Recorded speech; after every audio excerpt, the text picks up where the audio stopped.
Welcome to Hoes and Deal With bitches. It podcast, where we get to say whatever we want and you get to Deal with it.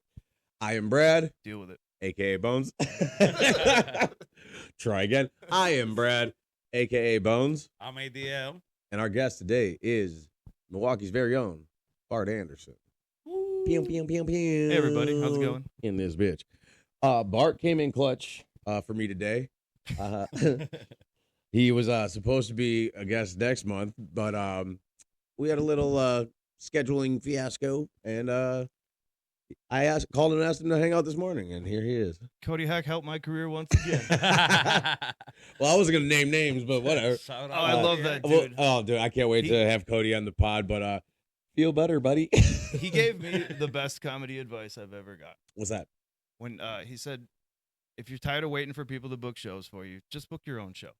And that's how I got into promoting and doing And my show. that's what yeah. Let's start there. You want to start there? Let's start there. You do the Ope Comedy Showcase. The Bart Anderson Comedy Extravaganza, as we renamed it. Oh, okay. Bart Anderson Comedy Extravaganza. It's a fun comedy show, man, and It's that's what very I'm. fun. That's It's what very I'm fun. shooting for. That's what I feel like a comedy show needs to be, and like Absolutely. and breweries and places like that, they want to have places like I always think I could try to make my grandma laugh, or try to make my mom laugh, and those are public places, and doing public shows can be dangerous because you never know what the clientele is going to be. But breweries are a pretty tame place, and I've got audio experience. I know I used to be a roadie. More on that later, but like I know how to put a PA together, so I know how to run one, do lights, and all that stuff. So why not?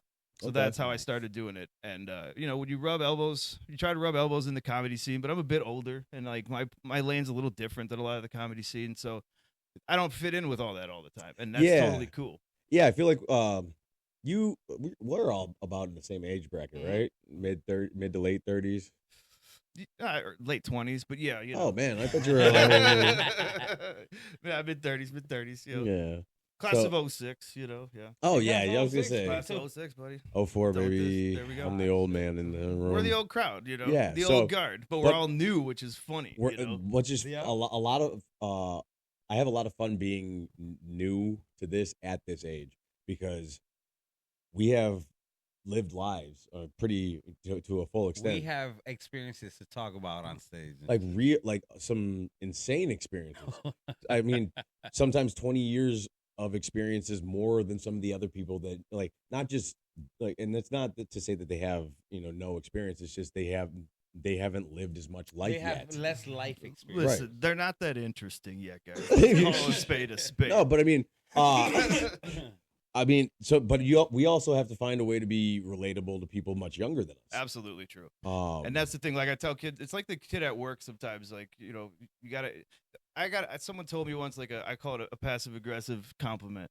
They said, "I wish I could just tell stories," like on Mhm. stage. And I was like, "Kid, I wish I could just write jokes.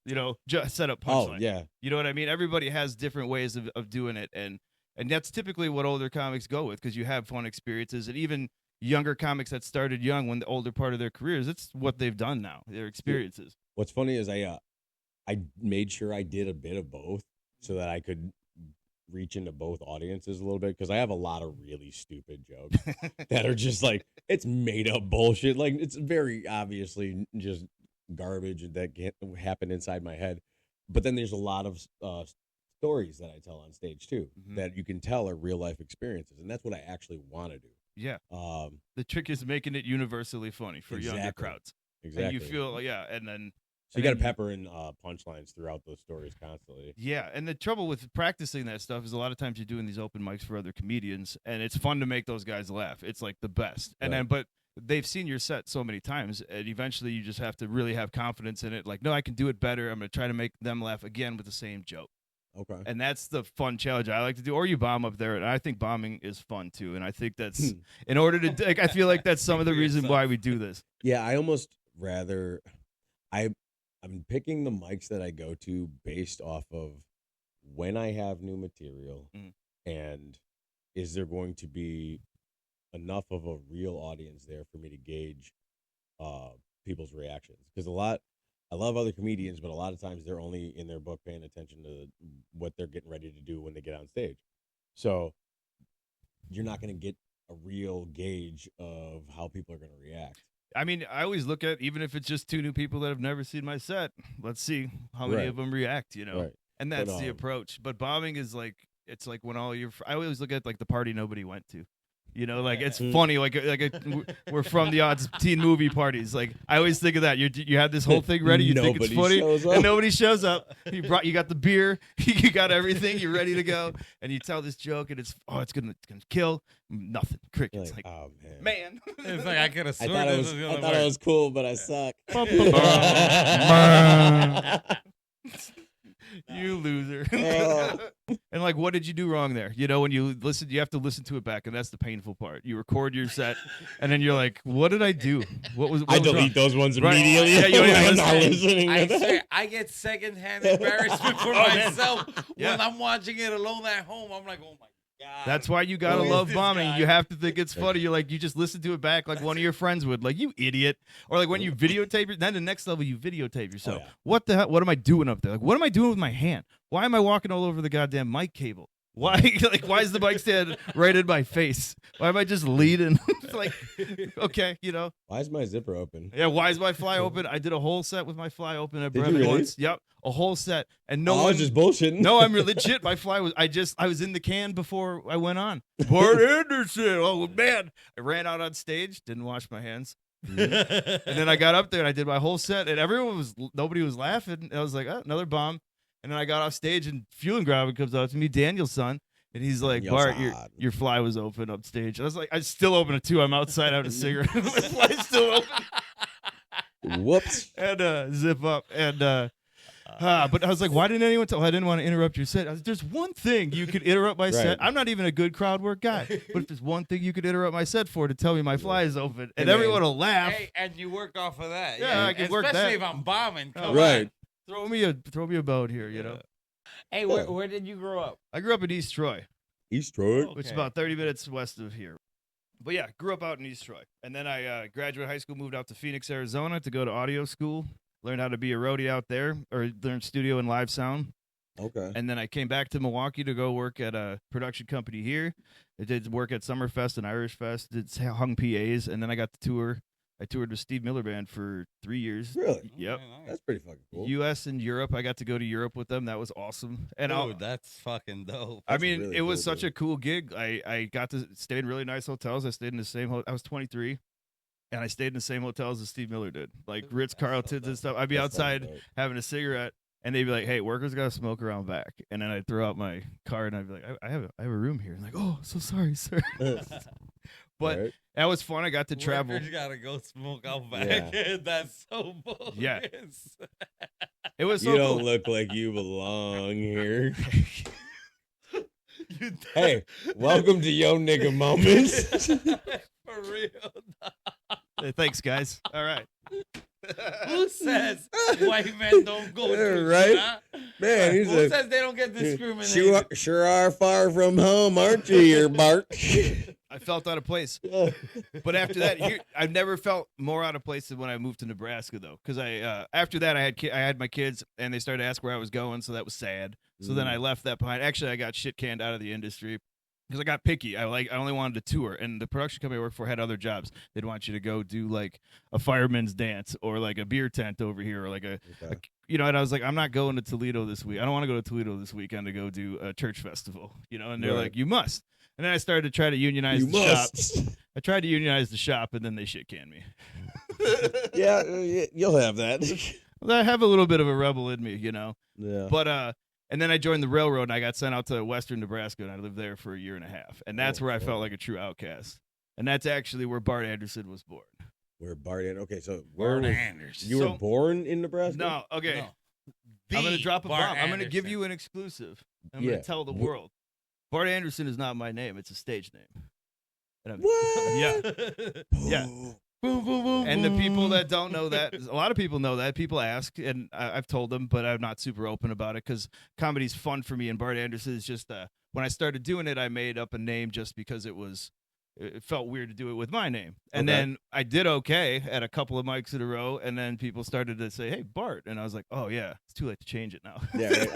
I kind of fucked Now that I up, kind of didn't feel like a weirdo. Hey, what do you do outside of comedy and stuff? Right. I'm an electrician. I, Okay. Fellow tradesman. Fellow tradesman. I build solar farms.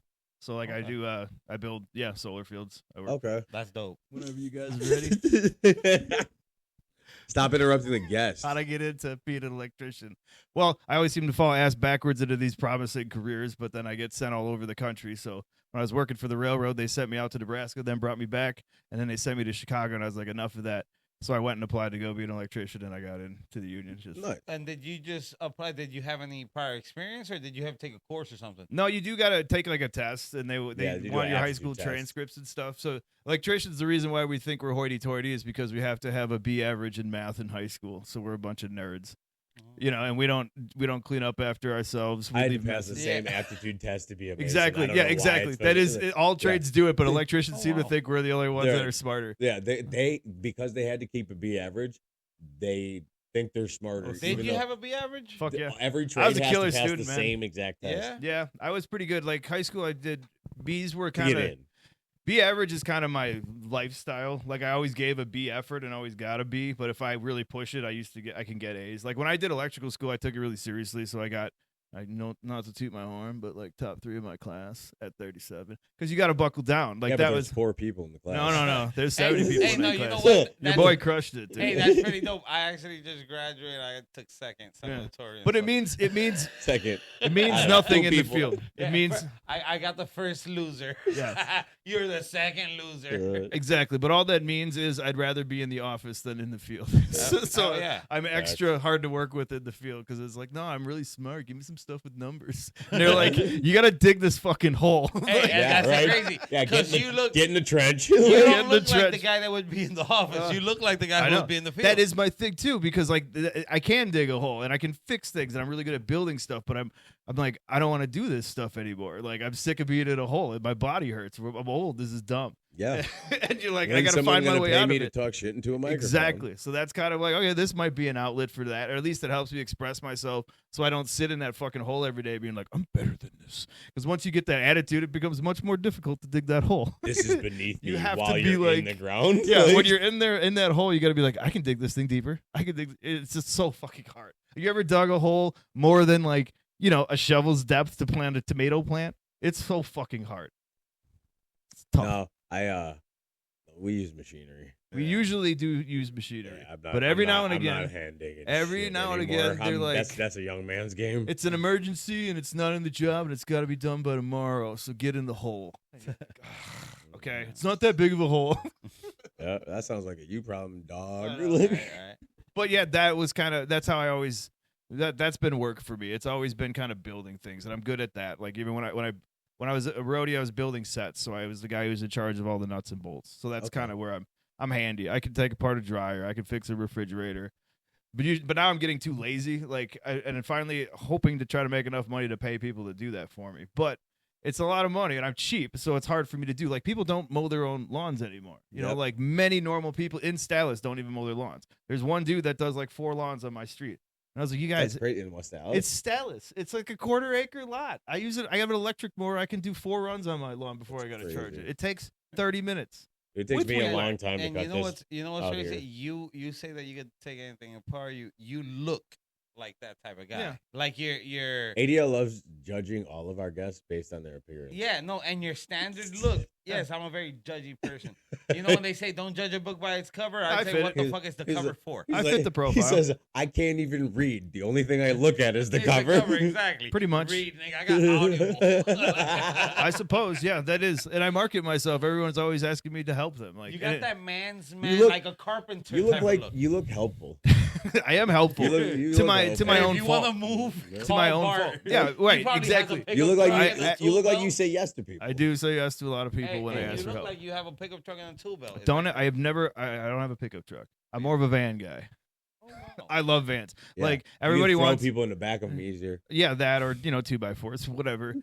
But like my Yeah, dream, whatever, it's I don't Brad. have a dream jacked up truck. I want a 4x4 jacked up van. I think those are sick as fuck. What the- I think that would be awesome, The and it would off-road. totally fit me. Yeah, just totally fit me to pull up into an open mic in a jacked up van, and that can burn out. The Like I dad can, cool painting on the side of it. Maybe just A flat black. mural. Rack over the rack on the top with all my weird shit up there. That'd be hilarious. Fuck You- yeah, you- that's my dream.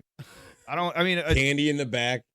Yeah, no, No? I don't need to What? take people. It's not for taking people. It's for transporting friends, It's Brad. Wi-Fi, bro. Get in my van. My We're all bad, going. But that is the we'll the get stuff there, you learn to do from comedy. You can make collaborations. You can start writing a TV show or a web series or whatever. Start low key. You can meet people to do a podcast with. Absolutely. It's fun to do all that stuff, and that's what I really love about comedy. It kind of puts you in that thing. And I've always been a showbiz person. Showbiz is always.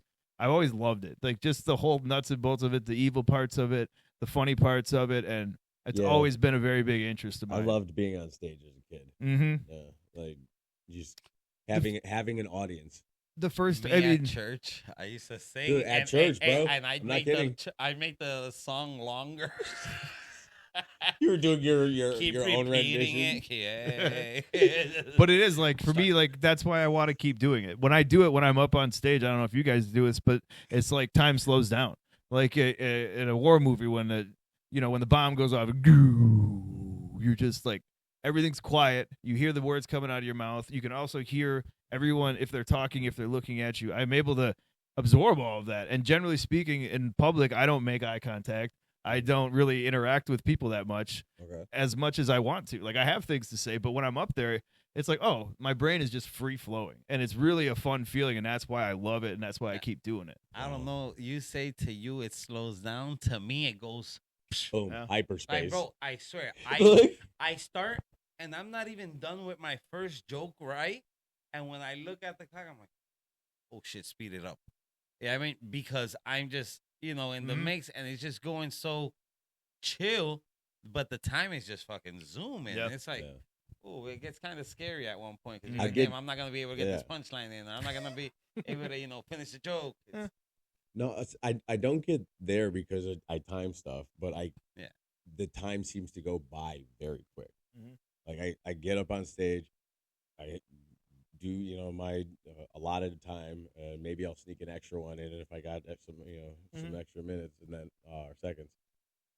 But then I get off stage and I'm like, it felt like I just got on stage. Like, how did that go by so fast? Yeah. I mean, I guess it does. When it's over, it's like back to reality. It does snap back very quickly. But in the time that I'm up there speaking, it's really like, it's awesome. And the one time I had to deal with like a heckler, somebody was talking. It was my first show at one of the Rounding Thirds graduation parties. Oh, yeah? The first time old Jim called me over to go do a set, and I was like, hell yeah. So I went over there and did it, and somebody had brought was sitting there, and they were just talking. And I was doing my set, and it was going great, but I'm able to literally hear their conversation while words are coming out of my mouth. Enough to be like, and then I addressed it. I did the dad thing. I was like, hey, take that shit outside, man. Right. And it was really all it took, and they went, and it was a big cheer, and I got everybody back. That was really fun, but like it was just like that was the part that got me because I hear them, I'm still doing my set, these people are listening, and then they're still going, they're starting to look over there. Oh shit, I'm starting to lose the crowd. Like sometimes I'll ignore that stuff as long as I can, but at some point when it's taken away, then you got to address it. I'm like, these are my minutes. Yeah, I'm these like, are my minutes. Like I worked hard for this, and I got Right. my first call. I was like, you want to And get you up here and said- talk? You said your graduation. So you did the class? No, I didn't do the class. you No, should he do just the did the show. I started going there. That's where I started doing comedy at Rounding Third. Okay. I went to therapy. That's how I got into like I got to do more cool things because I was just kind of depressed about the way things were. So it was nice to go out, and it was pretty like I didn't have serious issues, just some old guy blues, you know. He said, I got to do more cool things and decided to go to Rounding to Right. do open mics Right. around people like us. I know, Like- right? That is the part. Well, I didn't. mean, you That was the funny part because I didn't go up my first time. I went up with my notebook. I was ready to go, and I was thinking I was going to go, but I pussed out. Me too. And then everybody went up, and I was like, I could do that. You know what I mean? You know? So Speaking of, okay, you went up there and you were like, I can do that shit. I got into it like that. Yeah, I can do this bad. And it started with me reading my stories or whatever I had written, and I wrote Oh yeah, and you used to read them. like I spoke. Yeah. So I did it I for remember probably 6 weeks, like that. And then it was James Green that was like, man, Man, he's like, He wasn't the only one who told you oh, that. yeah, a lot of people are like, dude, you're fine. Just put the notebook down. And I was like, yeah, I know. And then I just finally. I mentioned Oh yeah, something everybody like mentioned that. it. It was like Everybody Linus mentioned with it. his blanket. Everybody mentioned it. And it was, yeah. So, okay, fine. I put it down. And I knew I was going to have to put it down one day. And then I was like, yeah, I don't know why I still have it. I put it down. And I haven't really had it since. Even then, like how people will come up with a notebook just in case they get lost. I don't even bring it up then. Yeah. Yeah, the mics are. I mean, it's always different. You never know what you're walking into, and like with the word, sometimes you don't even go up. Like you sign up and the list is long, and you get in the bucket, and then you wait, and I can go till about 10 o'clock, 9:30, and I'm like, I gotta go to work in the morning, Yeah. Well, and that sucks. But or like you want to branch out. I want to go to Madison, same thing, or go up to Skyline up in Appleton, or down to Racine I've or never gone Kenosha. to Skyline. I really ought to go. Everybody said it's gone there said it's a blast. I And really ought to go yeah. up there. When is that one? I don't know. think it's Wednesdays, Wednesdays. Yeah. I had a dude. They always want to do the straight razor shave. Yeah, I do straight That's, razor. Absolutely. Do you do that? Absolutely. There's no way. What? There's Why? no way. I'm a pussy. I don't want nobody with a razor blade that close to my neck. Dude, I like this No, crooked okay. eye fucker. Yeah. He's accurate as shit. I'm pretty, Like, yeah. I caught the crooked eye part Hey, a little no. bit. I let Hey, this and, guy do it. And the fucked up part is I made that motherfucker crooked on purpose in front of him when I'm doing it. yeah. No. And bro. he still doesn't fear it. Like, I'm dude, "You're I'm not wild." afraid. I'll take because care of you, bro. I know he lets. Motherfucker. I know he lets the dead eye wander while the good eyes focus. I don't need that one right now. Hey, while I'm focused on this one, the other one's Yeah. scanning for Right? mistakes Yeah. and shit, bro. Scanning for details. Chameleon ass. Hey, that's what I tell everybody. I'm like a chameleon, not because of the eyes, but because I turn into whoever you want. Shape shifting motherfucker. That's a good quality to have. You got to change depending on the people you're around. You got to be able to. I'm very adjustable. Mhm. I know how to adjust really good. Thank Yeah. God. You adapt to your environment. Yeah. Gotta do it. It's just you have to, man. You can't just be a Nah. hard ass all the time. I You make my can't be- environment adapt to me. Yeah, that's right. What is that? Yeah, the, right. the egg. The Yeah, my wife better adapt to me. Yeah. No, it's like the egg, This house the better carrot, stay or the at coffee. You ever heard 68. that one? But the- The egg, the carrot, and the coffee. I think I saw this on The Walking Dead, but it's like your teacher tells you this thing: there's the egg, the carrot, and the coffee. When you put the egg in the boiling water, it makes it hard. When you put the carrot in the boiling water, it makes it soft. But the coffee changes the water. You're supposed to want to be the coffee. Be the coffee.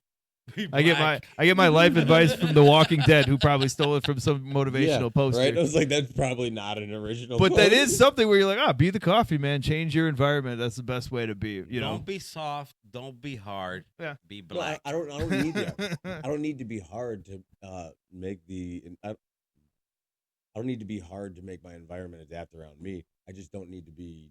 I need to be unwilling to change certain things about myself. Like I know I like either this is what it's going to be like around me, or you're going to move around because I'm going to be this way. Yeah, no, yeah. but this is the thing. It's like me. I'm still the same person. I just switch it up. Like I can't talk. I can't go into an office speaking the way I speak to you. I'm still gonna be me. I'm still gonna be Obviously the not. funny guy. I'm still gonna be, but I'll just adapt to that environment. I'm not gonna be like, hey guys, how's it I'm going? not going to walk in there and be like, "What's Dear. up, motherfuckers?" Herpes Like, joke. You guys heard my But I'll herpes still joke? be like, hey, what's going on, guys? Just Ugh. me, normal, but just toned down from who. Yeah, I mean, Yeah, dial it back. I always thought it was funny Just when I smidge. wanted to get into the office, just a smidge, and then they're like, "Oh, I can do what you do. All I got to do is wear a shirt with buttons on it and khakis and get a new pair of glasses. Like I can be you, you know, yeah, like." actually, I But, can see it. but they Yeah. can't be me. It's way Right. harder. Yeah, I always like to be hard to imitate. No, I wanna- often imitated, never duplicated. yeah, that whole chameleon thing. Like, oh, you're trying to feel me out. I'm gonna Yeah. make that really hard for you. Mhm. Because I don't even know who I'm going to Yeah. be today. Yeah, right. Yeah, I don't even know exactly. Who should I be today? Yeah, right? Anybody I- but I- me. I switch up depending on the shoes I wear. Mhm. Depending on That's the the shorts. most feminine thing I've depending ever on- heard you hey, say. Depending on how short my shorts are. Nope, I retract my previous statement. Those are shorter shorts than I would wear. Shorts are getting shorter again. I guess you did up it. Oh man. No, yeah. I think sometimes we just gotta adapt. Yeah, I mean. Mm-hmm. No, obviously you can't make everybody change to you, but you can also be firm on things that you're unwilling to bend. You got to feel free, If you're Yeah. free to be your own person the way you want to Yeah. be. And I'm unapologetically myself. It's hard enough. Yeah, it's and hard. I know people don't like me, and that's fine. Yeah, you don't have to like me. Yeah, exactly. But I'm still gonna like.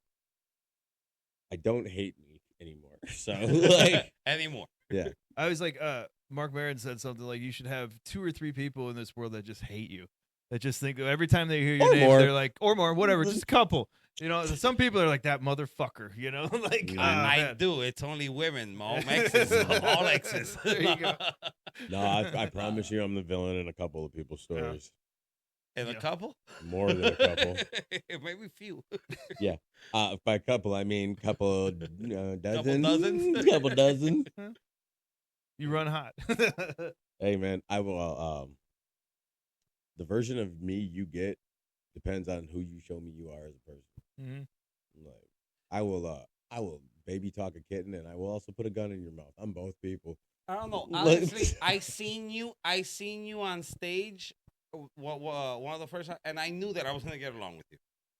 Like, really? Yeah, I knew that I was. I had a feeling, like I had a feeling I had to keep you at arm's length when I first met you. Oh yeah, I mean, yeah, you got that, but I knew I was gonna get along with you just because of your stuff, and you looked Puerto Rican. Yeah. So I was like, oh, another fucking Latino in the fucking scene. Yeah, I mean, so I got kind of happy. I was like, oh shit. He goes, I was like, huh? Fuck did you just say to me? No. What up, Nick? Over, yeah.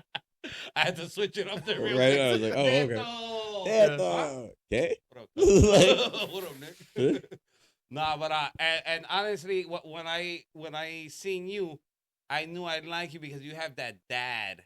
Your stories were about dad stories, and I was like, that's I like that style. I really like doing that. It's just kind of my lane that I feel most comfortable in right now, and it's what's real to me. Like I really like telling kind of my life story out there on stage, and it's harder now to get away from that once you kind of feel like you did it, and you're like, okay, that's about me now. All of that now, where is the next 10-15 minutes going to come from?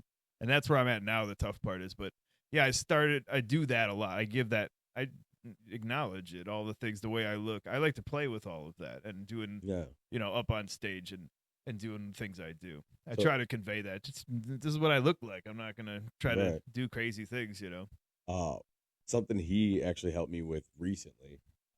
Shout out to ADL. We were hanging out at his place and working. And we were just talking shit, but we were talking about the storytelling aspect of my jokes, and we were just talking about a couple of different situations that happened to me. You've got so many stories that you haven't told yet. Yeah, exactly. You've got untapped potential. Just go, just work with that shit. Yeah, like that is true. There's so much shit there that you can use. Yeah, it's trying to find a way to be relatable to everybody, and especially doing the cool things that I've done, the roadies and the traveling and all that. It's like when I was in it, with my friends, I'd always tell them like, yeah, dude, I was in Kansas City. I got to go do this, and this. And they're like, cool. And then I'd come back and I was like, yeah, I did New York City. After a while, people are like, I don't fucking care anymore, man. So it's hard when you start to tell those stories. You got to make it so that it sounds cool, but it's not all about you. Right. But at the same you time, don't want to sound like a douche. But comedy kind of allows for that a little bit more than with your friends when you're trying to one-up everybody. But try to do it in such a way of, okay, this is how it relates to people. And that's really what, when you're telling stories about that, it has to be relatable to everybody. So, and then there was this guy in my story. That's the character. That's what you're going. But that is the fun stuff to play with stories versus writing jokes. But yeah, you definitely have for me, I've got like my top, like the go-to stories that you tell them to everybody because they're so iconic. They're like, there's no way this could have happened to anybody. Yeah. So we touched on this a little bit earlier, but we never really got dug deep enough. You have a stage name, and we never talked about your real fucking name. You never asked my real name, and that's what I really like about names. And I do bits about names because I think names are funny. Because my name's William Cooper. I go by Will. I go by Bill. I've gone by Billy. I've gone by Willie. I've gone by Coop.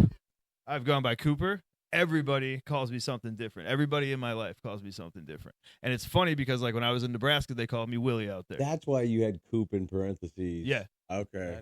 And my Facebook profile name for the longest time was Coop Cooper. Everybody at the railroad in Milwaukee here called me Coop. And like most of my professional career Coop's a was nice Coop. nickname, honestly. Yeah, it's a great nickname, and I kind of was going to go up as Coop Cooper. I'm Cooper. Call you Coop now. I think about changing it all the time, and like people that know, when people find out, But like, I'm gonna forget. And I I'm just think gonna call you Bart. Yeah. Bart Cooper would have been a dope ass name. Bart too. Cooper wasn't bad either. I went Cooper up Anderson. Coop Anderson. Coop Anderson. Yeah. But it's like Coop that's the fun Andy. part. Pick your name, but it is like I'm like the definition Cooper of Bart. I'm the definition of a they them as Bart Anderson, William Cooper.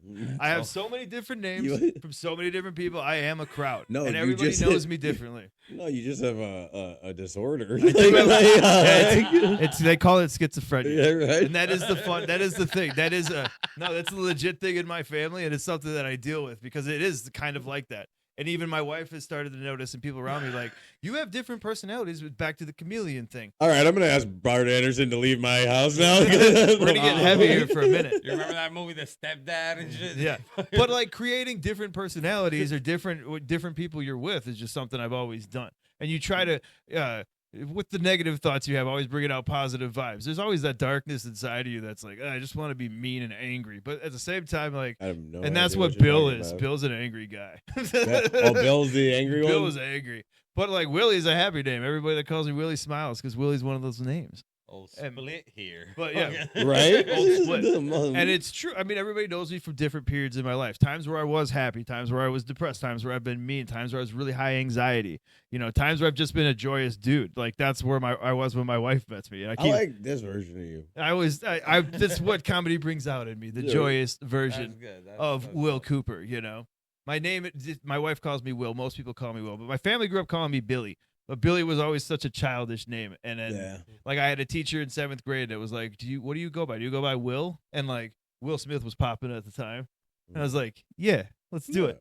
And then I was Will forever for the rest of high school. But Coop, having a last name of Cooper, everybody's gonna call you Coop. Oh, yeah. You know, and that's a cool last name too. That's like But- one of my good friends is Tommy growing up, and like to this day, like we're 40 or Uh-huh. almost 40, and I still call him Tommy. Yeah. Like I'm like, yeah, it's because it's like I've always called him Tommy. Bro, I've never really been super offended if people still call me Billy. Like my family, my Right. sister Annie calls me Billy all the time. I'm like, You'll always be Billy's, you know, and that's fine. I don't care. Like, but it's fun to play with. For me, it's Right. always been fun to play with and try something different. It's like when you move to a new school, you get a new job. All right, I can be whatever I want to be, you know. right. Which right? again, an Used early to, not symptom- now. Nobody knows. an early Not symptom, anymore. an early symptom of schizophrenia.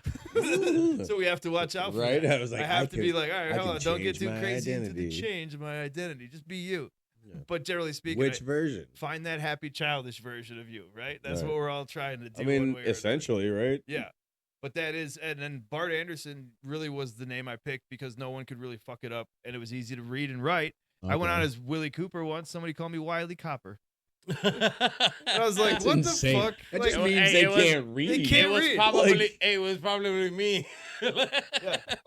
Bart. Yeah, I went. Wiley Wiley Copper.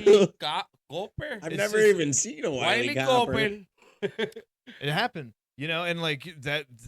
Okay, I guess I won't pick that name. Coop Cooper, I don't know, maybe, but Bart Anderson. When I met that guy, I was like, that's the name. I'm going with that one. That's And the guy that's- you wanted to be. When you met That's him. no, it's nothing to do with Dude's the a guy. hillbilly. Dude's Yeah, a nice. yeah. No, he's a really good guy. Really solid dude. He wrote up. He Threw was him Bill in a Writer. dumpster. And Smart guy. His identity. No, none of that. No. Took his planet shirt. I don't have fucking any of put his it on identity. and He's shit. wearing his Oh, skin. fuck. He's also not the only Bart Anderson. I'm not the only Will Cooper. Even in Milwaukee County, there's like 6 of us. What? So you know, I mean, it's I'm like the- I'm it's the not like it's only- a I get I'm other the only uncommon name. ADL. yes, you're the only ADL. Yeah, because you're the only one who goes by initials. That's true. Those ain't my initials. Right. It doesn't even see. You just picked 3 letters. I'm sorry, goes by an acronym. At least I picked the name. You just picked 3 letters. Right. Three letters. That's my real name. Words are hard. Words are tough, Hey, man. hey, it's all right. Everybody calls me Adele. Adele. Okay. Wait, not so your Puerto name? Rican Adele. Adele? It's Adel. Your name is Dariel. No, that's my stage name. Dario Esteban is my stage name. Okay, what's your name? again? Adril. My name is Adriel. Did I get it right that time? Huh? Did I get it right that No, time? because you said Adril. You've said What's the that to me difference? before. But what do I? Adriel. Oh, okay. I've heard that. And I used to say, just say ADO. I can't. Yeah, right. And I remember you saying that because it offends me less than watching you fuck up how it's supposed to be pronounced. It's just so, and since Adriel is so hard, or Adriel, so I just put Dario. Yeah, makes perfect sense. And Adriel Velasquez is less of a stage name than Dario Esteban. Yeah. Dario Esteban just rolls Sounds off. like a magician that works with tigers.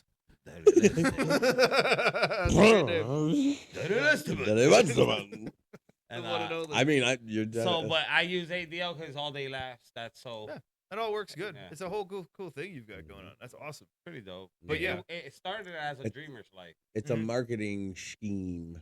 Schemey. And my wife always just tells me, just do whatever you want. You know, just do what's fun. And it's hard for me to be like, I don't know. If I feel did whatever fake. I And want. sometimes I feel like I feel self-conscious about it. Sometimes I feel like, oh man, do some of these people know that's not my name? And are they going to think I suck because I use a fake name? But you just don't worry about that. Try not to worry about that No, stuff. it honestly. It's not what I'm here think for. you need a Bart reason Anderson to is use a such a stage good name, name. and it's easy to remember. Yeah. Yeah, I mean, it's such a. You look like a Bart Anderson. Thank you. Honestly, yes. I know. You don't look like a Willie Cooper. I really like that. Yeah. William Cooper, right? Yeah. But nobody You ever could go. goes by I could. William. You could pass as a Bill. There's not. Yeah. Bill, I make a good Bill too. Bill is another one I thought about. I'm staring at him in the camera because Yeah, I I'm make like a good- I trying got to a figure good- out what's the best name It's a for whole him. Bill thing I've got See, going on. It depends on what you're wearing. Because when you wear the plaid shirts, I could see a William. Yeah. You know what I Nobody. mean? There's no William. No. Nobody in their right mind goes by William. Like nobody you'd want to hang out with goes by William. I can tell you that. I knew a guy that I couldn't stand who went by William. So Exactly. yeah, you're right. So like when Thy I name had a friend who is had a William. yeah, exactly. No, yeah, highly Shakespeare. slappable. I had a friend with a kid or somebody I worked with. I can't remember, but her kid's name was William. I was like, so what do you call him?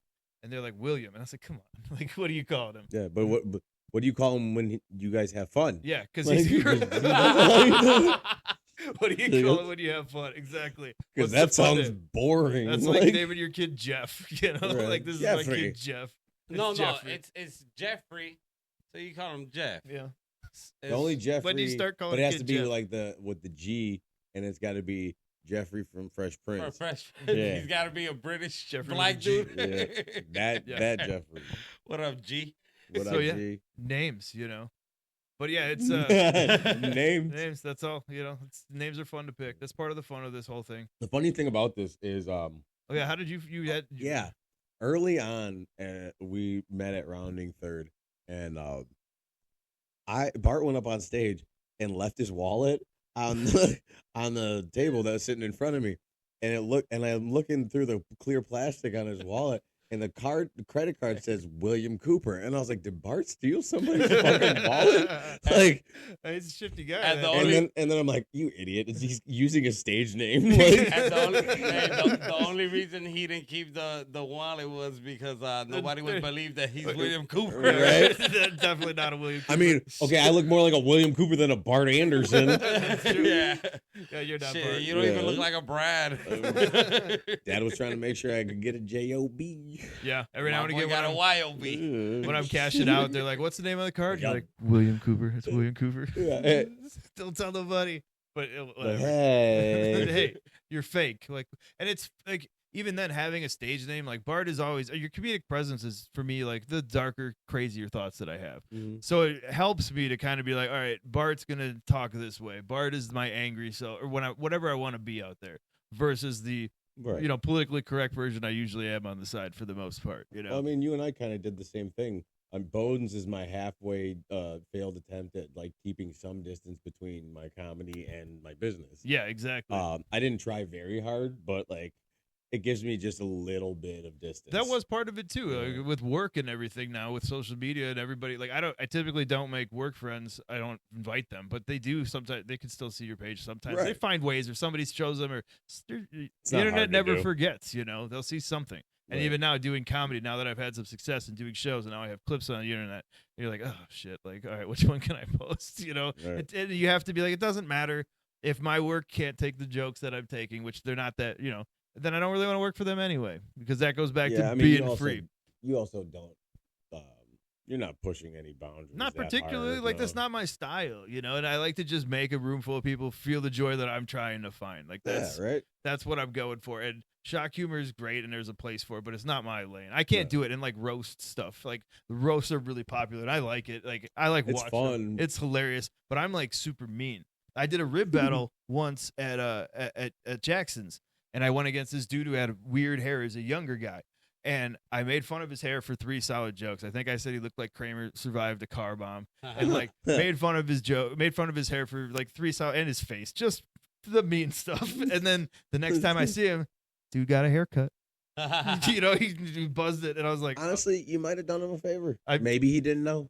maybe he didn't know. But I still was like, oh shit, words hurt. Like Bart Anderson, service in the community. Yeah, right. Bart Anderson fixing the community Help one hair roast at a time. Help this guy One out. curly-headed fuck And at a time. After that, I was like, oh man. But like, you know, it sounds fun to go try to do a roast, but like, I always make fun of people's faces and the things they can't change. Like that's just Absolutely, that's the low-hanging fruit. Yeah. I mean, Like I'm punching. good at roasting. That's terrible. Like right here, not like on stage, but it's just kind of a the little rebuttals harder. I have a challenge with too, because like you watch some of those guys and their rebuttals are just insanely hilarious, and that's what really makes it go, and that's the fun part of that too. That's what killed me on the last roast I did. Yeah, The I roast. could I had write. good jokes, but the rebuttals were fucking just. And dude, I like when people roast me. I laugh. I think it's funny, and like I If it's usually good, can it's take it. good. Yeah. And like you're not supposed to laugh. Like you don't want to laugh at their you don't jokes. want to help them. You don't want to help them. You just have to shake your head and be like, "You suck. You dumb." Right. But sometimes, yeah, they get a good one in, and I break character, and I start laughing. But yeah, that's an avenue that's that I hard. haven't gone down yet. But I'm kind of kicking the tires on that one. Go do one of these roast battles, and maybe I can get somewhere. Yeah. No, I'm really liking the. I'm embracing what you kind of do more of is just I'm diving into the storytelling. I'm just like seeing if I can get people to take a walk with me, like, and be invested in the story. That is really fun for me too. Yeah, when you it's can like, really once get you the 'em room. locked in, man. I like it's so the fun. whole storytelling. You know, Oh. when you get them locked in, listening to your story, we just It's waiting. so much fun, dude. Like That's how you had them this weekend. You had them yesterday. The first time, I mean, Locked in. I opened this question up to you guys, but the first time I ever feel like I had a room, I was failing English or whatever, and I had to write a paper for extra credit. And this extra credit I wasn't failing, I was getting like a C, which is a failure for me because I'm a perfectionist. But I was like, all I got to do is write a paper. I like that. All I gotta average do- is average is- failure. I can't do that. The But perfectionist. All I had to the do is average write this. perfectionist. This was one of those weird extra credits where like writing this dumb paper would put you up. Writing this paper would put me up to like an A-. So it was like, Okay. all I got to do is write a one paper on an experience I had with a veteran. And I was like, okay, cool. So I wrote it quickly, like whatever. We write fast. Sometimes shit just flows. And when you're shitting out something that doesn't matter, that's what I did. I submitted this thing. It had to do with me going out to breakfast for myself, reading the paper as one does at 17, whatever. And I met some veterans and they invited me to their table. And I talked to them and they told me their stories and we bonded and how they talked about their youth. It was a great total horseshit thing I made Yeah, up. it was like sounds So like it. I went to submitted it and he's like, this is really great. He's like, I'm submitting it. He believed it. This dude submitted it. Well, I was a stand-up kid. This dude submitted Oh my it. God. This dude submitted it, and I won a competition. Like his whole And then I life. had to go. Made up bullshit ass story. I had to go present this paper to the VFW, Oh Veterans my of Fallen God. Wars, and we're going back to the performance aspect, you know. So I'm up there. I took second. I got a $500 scholarship from the VFW. What? Yeah. For a made up. So I made this thing you up, lied. and I read it, and I even told my mom and dad. I was like, guys, I just did this for extra credit, you know, for to get an A. And they're like, well, you got to go sell it. So I went up and I went up there and like, dude, Sounds like my you're a brown valedict- kid. my valedictorian took third of my high school. She was in the room, okay, and then like this other really whatever nerds, you know, a couple of nerds, writing nerds, and me. And then I go and present it, and the room is just silent. I'm done with it. I have the whole room, dude. Wives shed tears when I told this story, and I did it like a servant. I did it. I performed it. I told the whole thing. I really got into it. That's And fucking it wild, all of a man. sudden, standing ovation. I went up second. Someone still had to go on after me. Standing ovation. And Oh my. That's insane. because performance, you know, performance is That's everything. stolen If you valor. sell, Performance is key. yeah, right. Hey, It is somewhat stolen valor. But those girls you know what's went gonna on be to long, hilarious? illustrious They're careers. gonna so see this. They're gonna see this podcast episode and then come after you for that $500 scholarship. maybe I'll have it. I don't know. We'll see how this podcast does for me. But yeah, that was the first time I ever was like, wow, I can hold a room by just talking shit, you know? And that was crazy. And that's when like By just telling lies.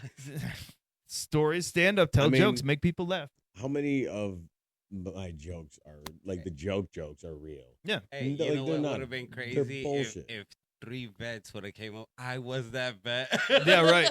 I I know, remember right? you, young man. Well, I remember that day like it was yesterday. But Just story some or old not, guy with Alzheimer's. the who thinks moral he of remembers you. the moral of my story at the time was like, hey, if you see your old vets at a place, go say what's up. Thank them for your service. And that was '06. That was definitely a rah USA That was a time. good time to. You know what I That mean? was- And proud to be an American. And it's true. You know, you help people out. You made Yeah. them feel good. Just say what's up.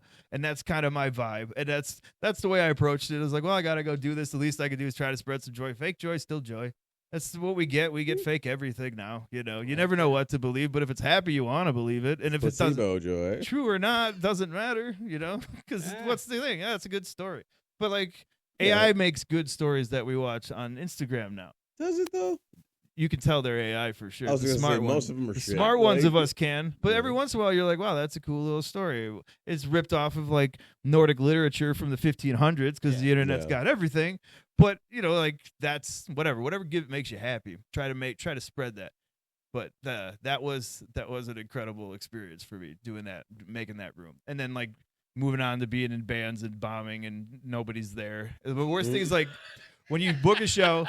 And we're really loud. So, like, even my wife is like, you guys are a little loud. And we're just hammering through the PA, and everybody's leaving. And Oh then my you're like, God. oh, we still got another set. Like, we got to go back people are in there. leaving? And they're already gone. Uh, And you go out downstairs, like, hey, come on back up. You know, everybody goes outside smoking cigarettes. Like, it's really loud. Small room. My drummer fucking played too loud, banging on shit. mhm. Mm. That's Man, how it be at church. I say, so I was telling my chick, I was like, man, if I go to Puerto Rico, my dad, he's going to tell us to go to church with him. And I don't mind sitting through 2 hours of church as long as they're not singing or playing the drums because they're a little offbeat. And then over there is cement. so I mean, it echoes off of So it echoes off, and it drives me nuts. Yeah. I'm like, oh my goodness, Lord Jesus. I would sit there laughing the entire time. I'd be like, this is horrible. Yeah. Lord Jesus, please don't be offended Right. by this music that they're playing. Right? Don't smite them. Yeah. In your temple. Right. Nah, yeah, so I can understand.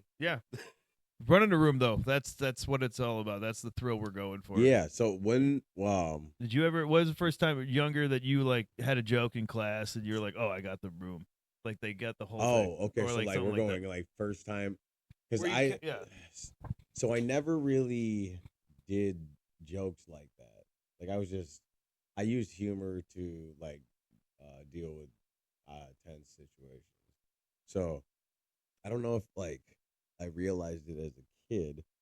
I just knew that like I was good at telling these stories that would make people laugh. I would have people say it like, you know, have you ever thought about writing that shit down or like, you know, doing stand up, and I would just blow that shit off.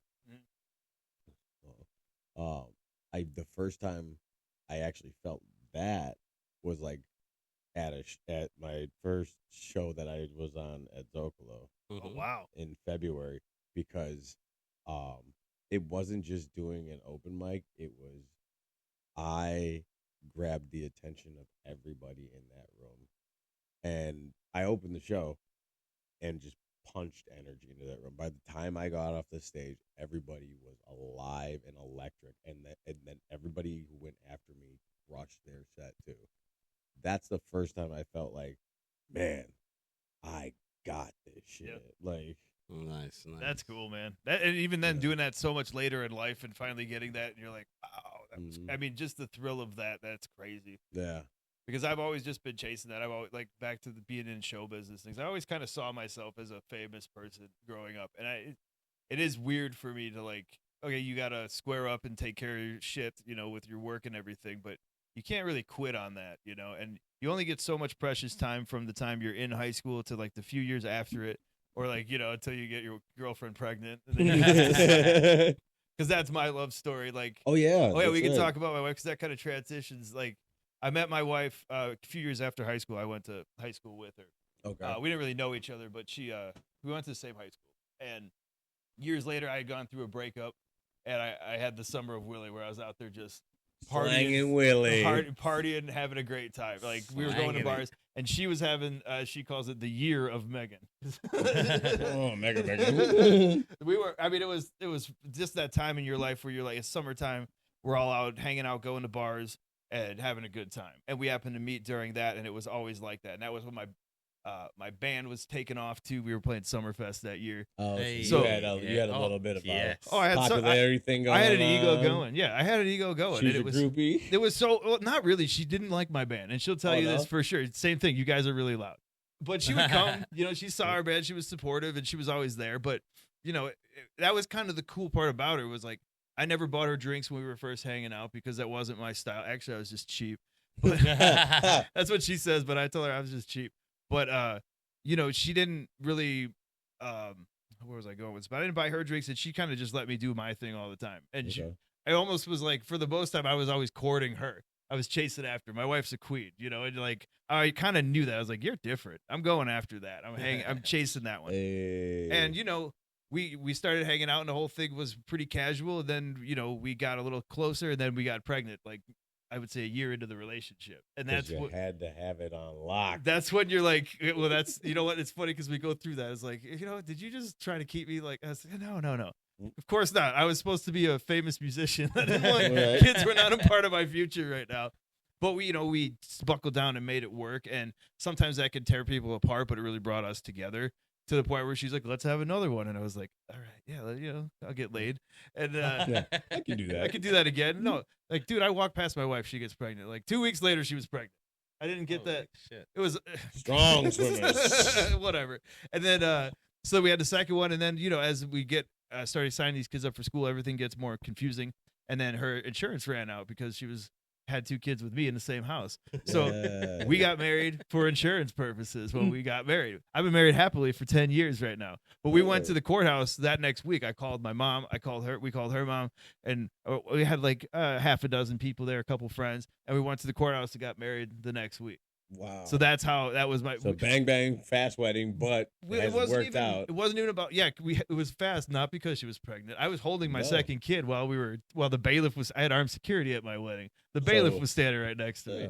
So like it was just about Our security, insurance. But all of that aside, we were getting along great. Everything we were vibing. We were all right. We're doing groceries together. We're taking care of the house together. We're doing all this. I had bought a house too. I just bought a house, and I got it like early on in Dallas. So I was fortunate enough to always have that house. And like now it's impossible to buy a house and all that riffraff, whatever. You can take it how it is. It's much more expensive now. And even then the price for my house now, I was like, why would I even pay for my piece of shit house for that much money? But those were the times. Them were the days. So we got married. We got married, and everything's been cool since. Awesome. Obviously, tussles and toils here, back and forth, comedy, doing my thing. She does her thing. She trains dogs. Okay. She's a horse person, so that was always an ongoing thing. Cool. That's cool, but man, back to that money thing, I always bitch about it, And once you kind of realize it took me, a guy in Nebraska kind of told me, he's like, you think you're going to talk your wife out of having horses for the rest of her life? And I was like, yes. And he's like, you're so dumb. Yeah, you're out. You're out I of your didn't, mind. and it was then I was like, okay, maybe I'm wrong. And sure enough, like as soon as I started just being like, the horse is a part of my life, and it's a cool thing, and I should learn how to ride it. I'm more of a, I don't get a lot out of it, but she does, so I support it, and it's become a part of our life, and we deal with it. But at the same time, it's like that's a car payment a month for that horse. Yeah. But no, I'm kind of with your wife on that one. I got a thing. I feel like horses are like almost a spiritual animal. It is very much so. I'm from Puerto Rico, so over there we have them like literally. You go outside of your house and there's just a random horse there, 100%. eating That's your so grass. That's something I had to understand Eating because your grass. I don't feel that with many animals. Like I don't typically have that instant bond with animals. Like I got my dog Betty Yeti, and I've got this other dog. We got Mini Bear. She's like a Cane Corso Rottweiler. Don't let my wife forget this. Burble mix, which is like just big ass mutt dog. I was gonna say that does not. But we sound foster small. dogs on top of that. So we foster dogs. We have a blind Shih Tzu right now named Otis. He's amazing. He's this awesome little dude. I'd have named him blind as shit. I had a cat, three-legged cat. I named him Skippy. We get to pick some cool names, and that's good for the kids too, man. The kids get to see that. They get to see that animals come and go. I grew up on a farm. Kittens die. And like that's something not everybody That's knows. a wild thing to say. Kittens die. It's a true thing. They don't all make it. Kittens just die. They can die in like 3 hours. My wife is gonna hate this part. Oh yeah, she'll hate this part. Well, you work with the guys at Maddock, and the vet there, the vet tech. He's a great guy, but like his whole thing, like he has to choose, and he's got to euthanize these kittens that have pan larval. A whole litter of kittens. Oh, That's his man. thing. And you're like, how do I you might do it, have. man? How do you do it? And he's real funny. He's like, it's because I love animals, man. Well, it's true, man. I mean, Pan larval is it'll like- run through kennels and it'll kill. Right. It'll literally kill he's all of the literally kittens. doing it It's for so the benefit of all the other animals. So, and when everyone's always like, Maddox and kill shelter, you're like, well, they have to because they get, 15, 20 dogs a day sometimes. Their max capacity is 95, and they're full up all the time. So anyway, what we do, we foster dogs. We give them a home just to take up a kennel space. We put another dog in there, and then we foster it out and then get it out to a new home. And that's always cool. It's a good flex, for me. Like, I don't feel that you gotta have flex. When you have those bad feelings, sometimes you feel like you're a bad person. You try to do good things to kind of balance. You know what? I want to balance the foster skill. cats. I ain't that bad. I want Right. to I want to do some of the Lord's work, just to kind of. Oh, no, you I the do some Lord's good things. Well, when you flex on people that are always, it's always a lot of uppity people that high on their horse, and sometimes you got to pull their halo down and be like, "What do you do for society? Yeah. Mankind. You What do you volunteer. bring to the table? I volunteered. I coach soccer. I've been a scout leader. I was a cub master for the pack in West Dallas for like a year, one of the worst years of my life. That's what I was doing. That was my performance before I got into stand up. I would do a Cub Scout meeting every month, a pack meeting for 30 kids, and I would riff jokes, and some of them obviously over the kids' head, but there would be a dude or two in the back that was on his phone that was like, and that was what I got out of it. And then I started doing stand up, and I was like, Scouts is killing me. This is what I need to be doing. Right. But that's what I found through volunteering, and you meet a lot of new people doing that too. Okay. And it's a nice flex. Hey, and where can the people find you doing the Lord's work? The Lord's Yeah. work we foster through with Maddox. No. Where can our viewers follow you? Oh, on the Instagram. Yeah. The Lord's I am work. on Instagram doing the Lord's work, posted these puppies for my wife to help out.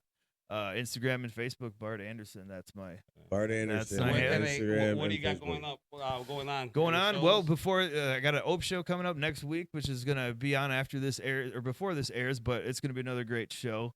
I'm kind of doing a bi-monthly thing there, so I'll probably do another one come September and then I want to do more in the wintertime because wintertime is the better time when there's not as many activities. Nice. And try to find some more bars to go do this stuff in. Bring my own PA, build a little stage. Copy what you're doing. Hey. That's how we learn from each other. Hey, build and grow. I want to build a stage, but I don't want to store it or haul it around. But you need a stage. You gotta have a stage. Yeah. have a Like we stage. say, Deal with it. All right.